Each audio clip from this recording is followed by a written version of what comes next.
Do I need to take my required minimum distribution before year end? The answer today on Elevate Wealth. Hey there, I'm Deanne Rosso with Elevate Wealth Advisory, and the end of the year is upon us again, and there are certain things we need to think about before December 31st.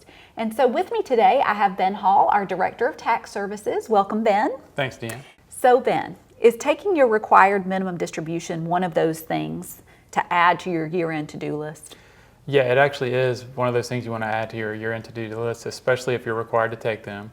As we know, there are certain tax-deferred retirement accounts that people participate in, which allow you to invest and contribute to over a long number of years. But at a certain point, they're going to require you to start taking money out of those accounts. So when you do that, you're going to have to pay taxes on it. If you're 73 years of age or older right now, and you have one of those retirement accounts, you're going to be required to take your required minimum distribution. So very important to get those in if you're required to. And some of those accounts that we're talking about include things like 401ks, traditional IRAs, and 403bs. Right. So the IRS has given us this gift of tax deferral for a long period of years, generally, until we're age 73, approximately. And then that's when they want us to start paying back some of those taxes they've let us defer.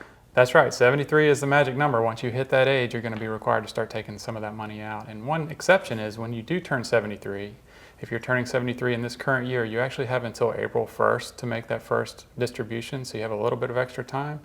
But you'll want to be cautious there, because what will end up happening is you'll end up with 2 distributions in 2026. So you want to pay attention to what tax bracket you're in, because you could potentially push yourself into that higher tax bracket, which you probably don't want to do. So just be aware of that, and maybe it's best to take it by the end of this current year. Okay, so if I turned 73 this year, then I could take the RMD this year. I probably should. Or if I happen to miss it, I have an extension of time until April 1st of next year to take my first required minimum distribution. That's right. And one thing I'll note is you do want to make sure you don't miss your deadline, because there is a penalty involved if you do miss the deadline of up to 25% of the amount that you're supposed to take. So very important to hit that deadline. That's a pretty hefty penalty. It is. Okay, so we want to make sure that we take our required minimum distributions, RMDs, when we're supposed to, on time, so we can avoid any up to a 25% penalty. Right? That's right. Awesome. Well, taking your required minimum distribution is just one of those things to check off your year-end to-do list. And if you have questions about your RMDs or anything else related to your retirement accounts, feel free to reach out to us. You can visit us at elevate-wealth.com and click Let's Talk. We'll see you next time.